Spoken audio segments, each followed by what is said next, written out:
Ma'am, any reaction po sa gusto ni BBM na makipag-reconcile sa mga Duterte? Sabi niya ayaw niya raw ng gulo. Unang-una, hindi na muna siguro ako magsalita about reconciliation dahil hindi naman mahalaga siguro ang mga personal na problema ng mga tao. No? Ang mas mahalaga is yung taong bayan at yung bayan natin. Yes, ma'am. Thank you po. Ma'am, kasama niyo po si Senator Amy Marcos. Nagkita po sila ni Attorney Kaufman. Ano po yung naging role ni Senator Amy sa case po ni PRRD? Ay, wala po. Wala pong role si Senator Amy sa case ni former President Rodrigo Duterte. Nandito lang siya para kausapin si Attorney Kaufman kung ano man yun na pag-usapan nila. Wala ako doon. So, mas mahalaga siguro na makausap ninyo si Senator Amy Marcos. At ano yung isang tanong, sir? Yung role niya? Wala siyang role po. Either sa defense or doon sa ICC prosecution case, wala pong role si Senator Amy Marcos. Ito ma'am, last question na lang kasi ito kasi yung usap-usapan ngayon. Ewan ko lang kung pwede ito. Kasi game po si Attorney Rowena Ganson na maging spokesperson mo. Kasunod yan ng pagkatalaga kay Attorney Abante bilang tagapagsalita sa ng House. While sa Malacanang, nandyan naman si Attorney Claire. Any comment po sa posibilidad na maging spokes niyo si Attorney Ganson? Opo. Hindi namin napag-usapan sa Office of the Vice President ang spokesperson. Pero saludo kami sa talino at tapang ni Attorney Rowena Ganson. So kung gusto niya magsalita, go lang ng go. Makikinig tayong lahat sa kanya. Siguro from the audience, one question. Ma'am, ang question po ma'am, kamusta po si Presidente? Mayroon po siyang mensahe para sa Pilipino na nasa labas?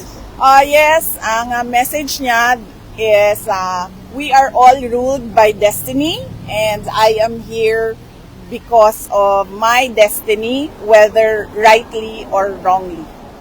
Yun ang sinabi niya. Thank you. And isa pang update is napag-usapan din namin yung oath niya at pag-usapan daw nila ng lawyers niya kung paano gawin yung kanyang oath.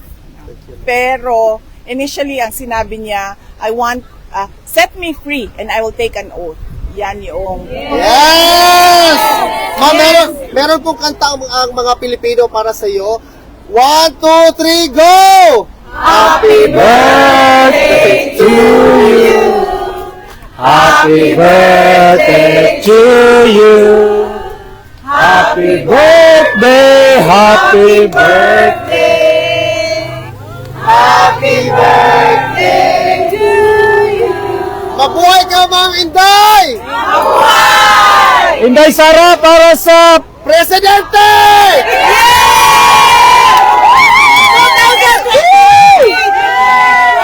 Mabuhay ka, Ma'am. Mabait sila. Mabait talaga kayo. Ma'am, last reaction. Nagtataka ako.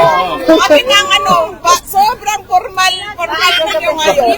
Na-briefing naman. One question, ano tingin niyo sa bagong Duterte Street from Duterte Park and Duterte Forest? What do you think of the Duterte Street? Well, unang-una, mas okay dito dahil merong may shade, no? So, importante sa amin ni Alvin ang aming putis. Dahil unang-una, mataas ang incidence ng skin cancer at pangalawa, mahirap na magdagdagan ang mga melasma natin. So, okay siya. Mas palagay ko lang, maganda din siya dahil nakikita siya ng mga dumadaan na mga sasakyan. So, meron tayong increased awareness. Kasi doon, konti lang ang dumadaan na sasakyan at hindi nakikita by the street yung ginagawa. At marami pang pwedeng gawin, posibleng gawin dito dahil mas malaki yung area. Yes, Ma'am, pwede ba additional ma'am? Kasi naghihintay po ang taong bayan kung kailan daw makakawi si PRRD. Actually, lahat tayo, no, nag-aantay kung kailan makauwi si President Duterte. At yun yung tinatrabaho ng kanyang mga lawyers na sana ay mangyari at the soonest possible time dahil kaming mga tiga Davao City ay kailangan namin ang mayor namin. Yes, ma'am, welcome back. We love you. Thank you, thank you. I'm happy to be back with all of you. Dahil lahat naman tayo dito ay nagpapakita ng suporta kay dating Pangulong Rodrigo Duterte. Kaya masaya ako na makasama kayo ulit. Although hindi natin gusto na pabalik-balik tayo dito sa The Hague, Netherlands dahil malungkot ang dahilan kung bakit tayo nandito lahat. It's true. Pero masaya din ako dahil nakikita ko yung bayanihan ng Filipinos at yung pagkakaisa natin sa kagustuhan natin na ibalik si Duterte at ibalik ang tunay na pagbabago.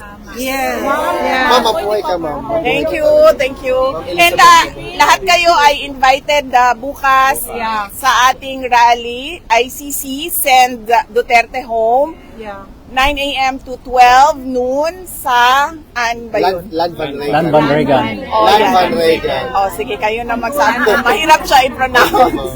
Doon tayo po. Pwede pa. Ma'am, paperma daw. Pwede sa akong anak. Talaga yun ang para sa iya. Akong anak, ihimod yun na, Ma'am VP. Ma'am, fresh kid yapon ka, VP. Always and forever. Nagpalit pa akong sera dito mo ni mo. Ma'am, thank you so much for giving us hope, really. Dapat magkuana lang ka. Endorsement. Endorse na Eh, yung Mag-model ka sera visa. Nganong gwapa si Ma'am BP na ang original looks. Lagyan ko na lang. Nadering original kay. Correct.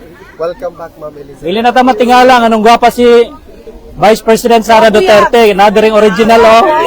Usually ba sa gani Meron pa po, sa detector taking sa pa. Meron pa. mother-daughter, di ba lagi mas maganda yung anak kaysa nanay. Pero sa aking kaso hindi, mas maganda yung nanay. Yes! Sabi ni Sabi- Mayor, Ah. sabi niya, mas liwat.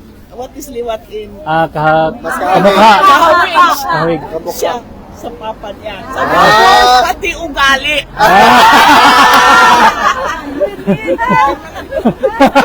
Ano bang masabi mo dyan? Mura na imong pirma? It's Gwapa so dyan good si to Ma'am. see you back. Kami po daw ma'am. Anong pangalan niya, ma'am? Ay, hatag niya sa ako, Thank you. Ano sa pangalan niya, ma'am? Pangalan daw. Ella. Ella, maraming salamat. Salamat sa iyo. Birthday card. From Switzerland. Mag-aral kang mabuti, mabuhay ka. May God bless you always, Ella. Thank you, Mom. Yes. Baby. Mabuhay si Inday Sara Duterte! Mabuhay ang ating future president! Mabuhay! Mabuhay si Tatay Digong! Tatay Digong! Bring him home! Bring him home! Bring him home! Bring him home! Bring him home! Guys, bawal po ibigay ang picture. Padaanin niyo po, tas, ano na. Pila dito. Paano lagi. Bawal magtulakan po. Please lang. Bawal magtulakan tayo, guys. Relax lang tayo, guys. Relax lang. Padong dito ba? Padong dito. Relax lang ma'am. Relax lang. Unahon na to ang senior citizen, ha? Ang senior citizen. Unahin natin. Sir. Okay. Sir, any comment po sa mga sinabi ni Vice President Sara Duterte sa araw nito?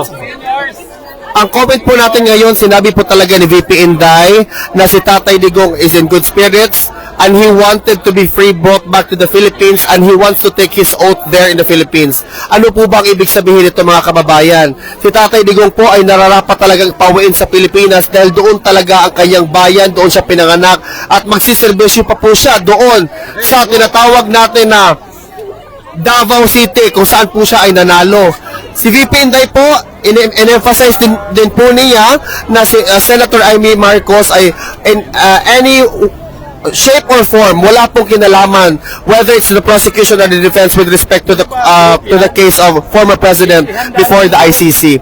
Mga kababayan, makita-kita po tayo bukas din doon sa Land Van Regan para po sa celebration, rally at celebration ng birthday ni former ni VP Inday Sara. Yun lang po, sir. Thank you sir, mabuhay po kayo. Mabuhay din po And po mga kapartners, ang update po sa oras na ito dito sa The Hague, Netherlands, sa ICC Detention Facility na kung saan bumisita po ang ating mahal na Vice President Sara Duterte kay former President Rodrigo Roa Duterte kasama ang kanyang ina ni si Ma'am Elizabeth Zimmerman. So yun po, napakinggan natin ang sitwasyon, ang sinabi po niya tungkol kay ating mahal na dating Pangulong Rodrigo Roa Duterte at ang mga process at ganun din po ang bukas abangan po natin ang malaking rally kasama po ang ating mahal na dating mahal na Vice President Sara Duterte mga partners. So ang title po sa rally bukas is ICC Bring Him Home PRR Day. So yun po mga partners, mabuhay po tayong lahat. Ito si Anton Cero mula dito sa The Hague, Netherlands.